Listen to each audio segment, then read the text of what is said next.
جو ہے وہ بھی ہیں, تو لہذا ان کو کیوں نہیں شامل کیا گیا, اور قاضی صاحب خود اس سے کیوں بھاگ گئے؟ تو لہذا یہ واضح دلیل ہے کہ قاضی صاحب نے لیٹنے کے سارے ہی ریکارڈ توڑ دیے. اب یہ موقع تھا کھڑے ہونے کا, تاریخ آپ کو بار بار موقع ہی نہیں دیتی کھڑے ہونے کا, آپ کو سٹینڈ لینے کا موقع ہی نہیں دیتی.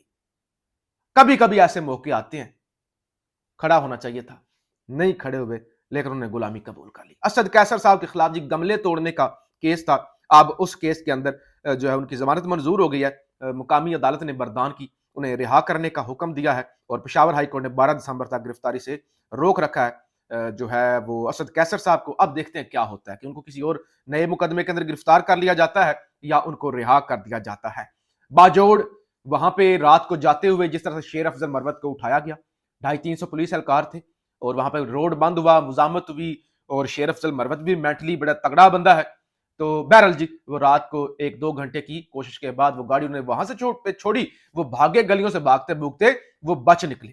اب اطلاعات یہ کہ باجوڑ کے تمام راستے بند کر دیے گئے ہیں, اس کے باوجود ہزاروں کی تعداد میں ورکر نکلے ہوئے ہیں, بڑی تعداد میں لوگ نکلے ہوئے ہیں, اور پورا علاقہ حیران ہے, اور پورا بلکہ پاکستان حیران ہے کہ باجوڑ کے اندر اتنے لوگ نکل کہاں سے آئے ہیں.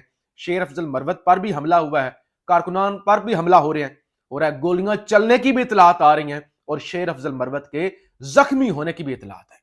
اب خان تو دلیر ہے ہی ہے, خان نے تو گولیاں کھائی ہوئی ہیں, یہ شیر افضل مروت بھی اپنے آپ کو پروو کر رہا ہے کہ ڈرتا نہیں ہے, ایسے کھر دماغ ہے, ڈرتا نہیں ہے, سٹینڈ لیتا ہے, ہر جگہ پہ پہنچ جاتا ہے, پرچے اس پہ کٹے ہوئے ہیں, اغوا کرنے کی کوششیں, حملے.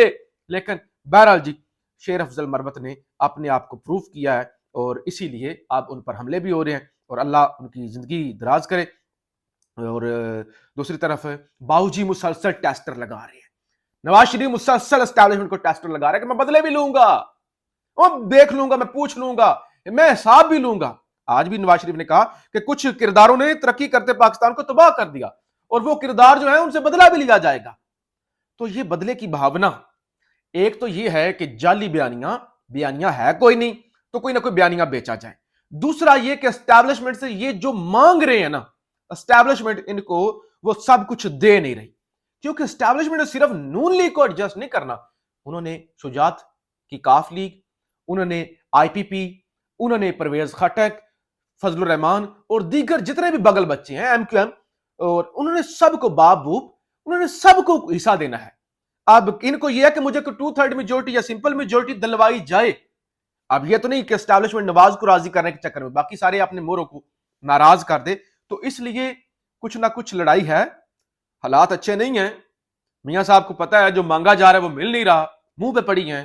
تو اس لیے اب انہوں نے آہستہ آہستہ ٹیسٹر جو ہے وہ اسٹیبلشمنٹ کو لگانا شروع کر دیا ہے.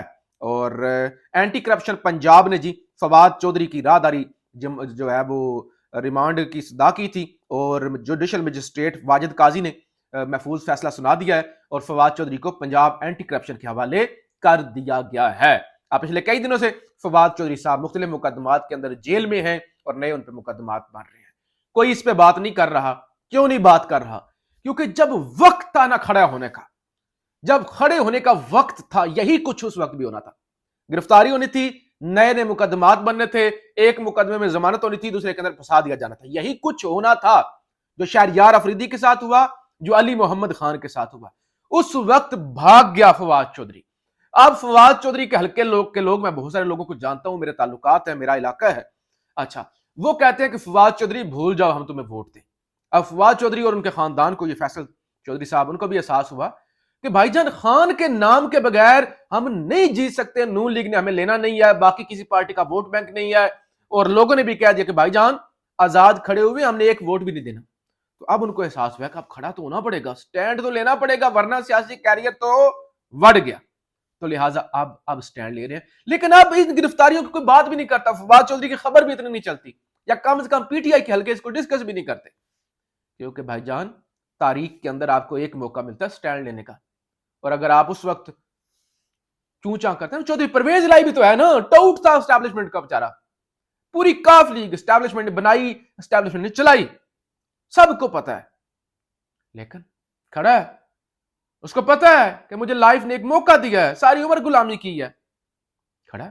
دوسری طرف جی عسکری ٹاور لاہور کی عسکری ٹاور کیس ہے اور جلاؤ گھیراؤ کا, اس میں عدم پیروی پر جو اسد عمر صاحب ہے, سیاست انہوں نے کہا کہ میں نے چھوڑ دیا تو ان کی ضمانت خارج کر دی گئی ہے. آپ دیکھتے ہیں کہ ان کے ساتھ کیا ہوتا ہے, کیا ان کو دوبارہ گرفتار کر لیا جاتا ہے یا جو ہے ان کو چھوڑ دیا جاتا ہے. اس کے علاوہ جی الیکشن کمیشن کا جو ہے وہ جیل کے اندر توہین الیکشن کمیشن کا کیس چلانا, اور پھر جو یہ کیس ہے توہین الیکشن کمیشن کا, ان دونوں کو یعنی توہین الیکشن کمیشن کا کیس اور پھر اس کا جیل ٹرائل, ان دونوں کو پی ٹی آئی کی جانب سے جو ہے وہ چیلنج کر دیا گیا لاہور ہائی کورٹ میں. اور حیران کن طور پہ اس سے پہلے دو مقدمات, ایک 8 اگست کی نائلی ختم کرنا اور دوسرا جو ہے وہ انٹرا پارٹی الیکشن کا فیصلہ, وہ بھی لاہور ہائی کورٹ کے اندر پی ٹی آئی نے چیلنج کیا ہوا ہے, اور یہ دونوں فیصلے بھی پی ٹی آئی نے لاہور ہائی کورٹ میں چیلنج کیے. تو آپ بظاہر عمران خان صاحب نے جو ہے وہ لاہور ہائی کورٹ سے امیدیں باندھ لی ہیں, کیونکہ اسلام آباد ہائی کورٹ کا سب کو پتہ چل گیا, سپریم کورٹ کا تو آپ کو میں نے بتا ہی دیا ہے کہ وہاں پہ وہ سائفر والے کیس کی ایک سماعت ہوئی تھی, اس کے بعد پتہ نہیں کب سماعت ہوگی. اور جو ابھی قاضی صاحب جس طرح سے اپنی نیند پوری کر رہے ہیں, 13 مہینے کے لیے آپ چیف جسٹس تھے, اگر آپ کچھ کر جاتے نا, ایک بھی بڑا فیصلہ دے جاتے, کم سے کم لوگ آپ کو یاد رکھتے. لیکن اب آپ نے تو اس سے بہتر تھا آپ نہ بنتے, آپ کا ایک رومانس رہتا, آپ کا ایک کریز رہتا کہ یار قاضی ہوتا تو شاید ایسا ہوتا, اس سے بہتر تھا. اور ایسے لوگ ہمیشہ مایوس کرتے, بڑے سارے لوگ بڑے بڑے نام ہوتے ہیں پاور میں آتے ہیں تو مایوس کر دیتے ہیں. ذوالفقار علی بھٹو کا کیس جی سماعت کے لیے مقرر ہوا ہے, ان کو جو ریفرنس ہے, ان کو جو سزائے موت ہوئی تھی, اور اب اس پہ ریکارڈنگ ہوگی, لائیو چلے گا یا ریکارڈنگ کر کے چلایا جائے گا, اس سلسلے میں جو ہے وہ کمیٹی بنا دی گئی ہے. بہرحال جی اللہ تعالیٰ اس ملک پر رحم کرے. پاکستان زندہ باد.